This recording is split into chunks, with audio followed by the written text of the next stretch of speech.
As a nation, we throw away a lot of food. The 2 million people in the UK are facing malnutrition, whilst the rest of us seem so accustomed to throwing away food. This is Hungry Greedy Britain. How is it possible to have people living in food poverty in our country and at the same time having the issue of food waste? According to Love Food Hate Waste, about 7 billion tonnes of food are thrown away from our households every year. That is the equivalent to about 7 billion bags of sugar and 63 billion apples. This is crazy considering we have an estimated value of 500,000 people who are surviving on food parcels. I want to find out more about these two completely different lifestyles to try and change attitudes across the country.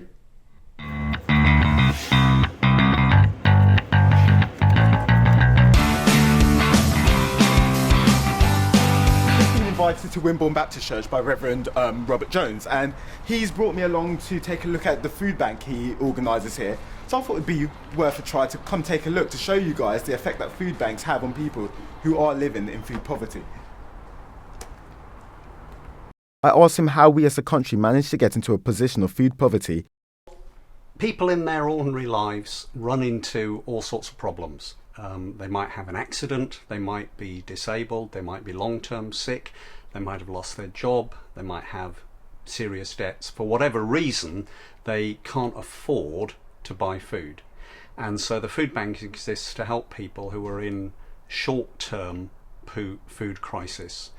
And then that person comes to us and we give them a food parcel for about 3 days.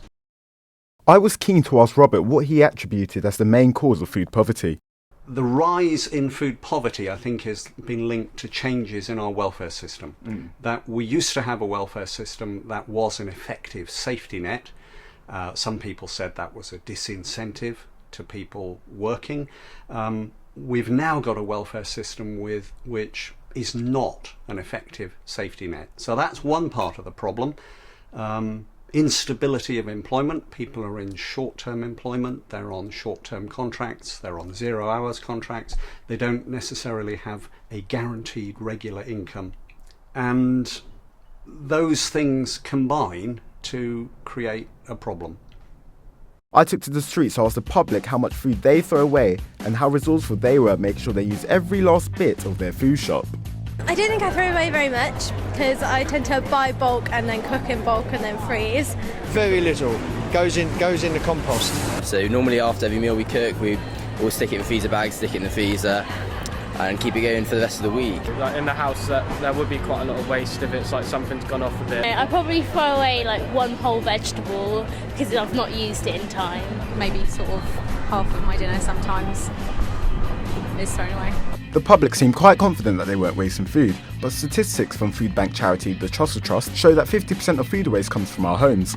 I caught up with self-confessed food waster 21-year-old Darren from Harrow to understand what causes him to waste so much. Right, already I see you've obviously got a lot of food here.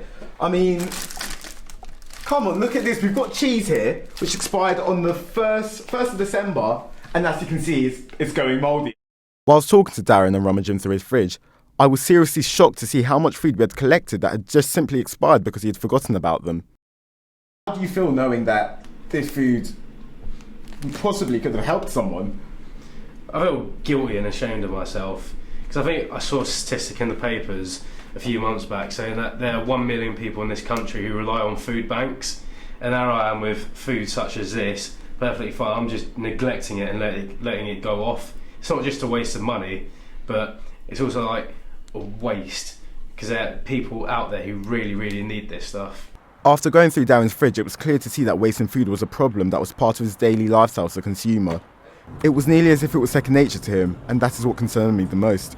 However, the issue of food waste is so much more than existing merely on a consumer level. I visited Matt Wilkinson from FareShare, an organisation who redistribute food that is destined for waste for people in food poverty.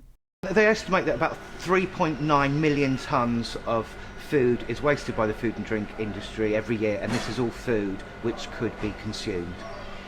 There's lots of reasons why there's surplus food. It could be overproduction. For example, this year we've had a bumper crop of apples, so there's more apples than the consumer actually needs. Spelling mistakes on packaging, overproduction, food that's coming close to the end of its shelf life, and human error. Some of the reasons for why distributors were throwing away food was shocking to me. They usually oversupply supermarkets to avoid fines and meet quotas, which inevitably ends up in food getting thrown away into landfills. If you were to tell the average consumer a way that they could reduce their waste too, what would you tell them? It's all about meal planning.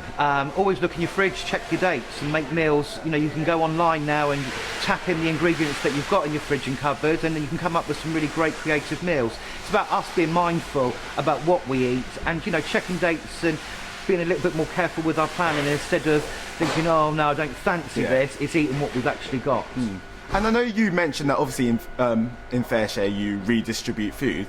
How exactly does the redistributed food help people in our communities? Well, you know, for a lot of people, there is concern about heating or eating, particularly during the winter months.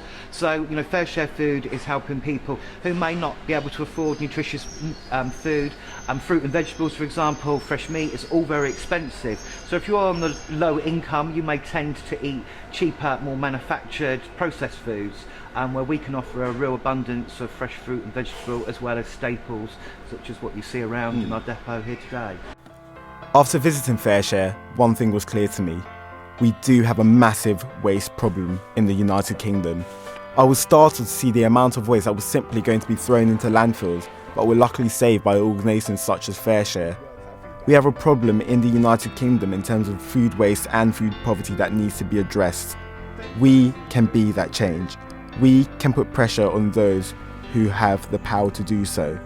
We can bring an end to waste.